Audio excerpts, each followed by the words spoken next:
ఎన్నికలకు ముందు వరకు కూడా మీరు బీజేపీ ఆళ్ళగడ్డ నియోజకవర్గ ఇన్ఛార్జిగా ఉన్నారు. కానీ ఎన్నికల ముందు టికెట్ కన్ఫర్మ్ కాదు, కూటమిలో ఆమెకు వెళ్ళిందేమని వైసీపీలోకి చేరారు. ఈరోజు కూటమి అధికారంలో ఉంది. అరే నేను బీజేపీలోనే ఉంటే నియోజకవర్గ ఇన్ఛార్జ్గా ఒక బాధ్యత క్యాడర్లో ఉంటాను, అధికార కూటమి ప్రభుత్వ అధికారంలో నేను కూడా అధికారంలో ఒకరిని ఉండేవాడిని కదా, అనవసరంగా వైసీపీలోకి వచ్చి తప్పు చేశానే అనే బాధ ఎక్కడైనా ఉందా? అలానే ఉండాలనే ఆలోచన ఎన్ని రోజులని పెట్టుకోవాలి? బీజేపీలో ఉండి ఏం సాధిస్తున్నావు? అసలు బీజేపీలో ఈరోజు సీట్లు ఎవరు ఇస్తున్నారో కూడా ఎవరికి తెలియదు.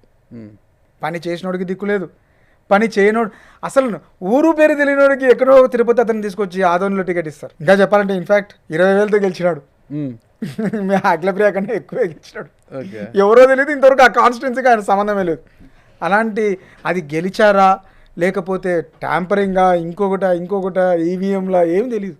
ఓకే, లేకపోతే గెలిచే అవకాశాలే లేవన్న వీళ్ళకి. సరే వాళ్ళు గెలిచే అవకాశం ఉండాలి లేదంటే మీరు బీజేపీలో ఉంటే నియోజకవర్గ ఇన్ఛార్జిగా ఉండేవారు, కనీసం ఎమ్మెల్యేగా పోటీ చేసే అవకాశమైనా ఉండేది కదా. ఇక్కడికి వచ్చి ఏం చేస్తారు? నా వైఎస్ఆర్సీపీ అనే పార్టీ ప్రజలు ఎంతో ఆదరించే పార్టీ.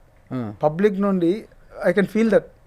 బీజేపీలో ఉన్నప్పుడు నన్ను చూసి ఫీల్ అయ్యేది వేరు, నేను చేసిన కష్టానికి వచ్చేది. వైసీపీలో మనం చేసిన దానికి కూడా వీ కెన్ ఎక్స్పెక్ట్ సంథింగ్. ప్రజల దగ్గర నుండి ఇది రెస్పెక్ట్ ఎక్స్పెక్ట్ చేయొచ్చు.